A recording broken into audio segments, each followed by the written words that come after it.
And welcome to You Decide Southern California 2014. I'm Tony McEwing. Well, this is the show where, of course, you get to meet the politicians pushing for your support.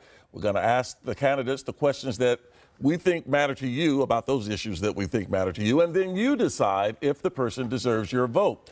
Now, to help question those on the hot seat with me is Brian Calle. He's the opinion editor with the Orange County Register. He's with us every week, of course. And our guests tonight are Pete Peterson. He's the Republican candidate for Secretary of State, running against Democratic candidate Alex Padilla. And Paul Tanaka. He's running for LA County Sheriff against Long Beach Police Chief Jim McDonald. But on the hot seat, up first, Marshall Tuck. He's running for State Superintendent of Public Instruction.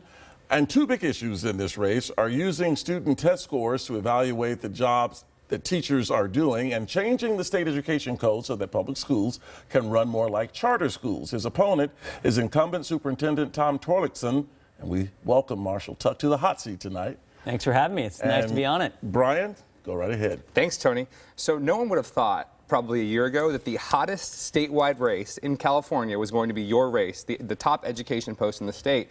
Why has it become such a contentious battle, and why are you even running for this office? I think it starts with the fact that we're the greatest state in the nation, and we're 45th in math and reading in our public schools. I think California's just had enough of a system that's failing kids on a regular basis. There's 2.5 million kids in our public schools today that can't read and write at grade level in the most competitive economy in the history of mankind. And so people know we need change, and I jumped into this thing because we're going to deliver that change for kids. And I get that. Yeah. I get that. But everyone cites those statistics, 45th, 47th. I've heard a number of where, statistics thrown out in terms of where California places with the rest of the nation. But here's the deal.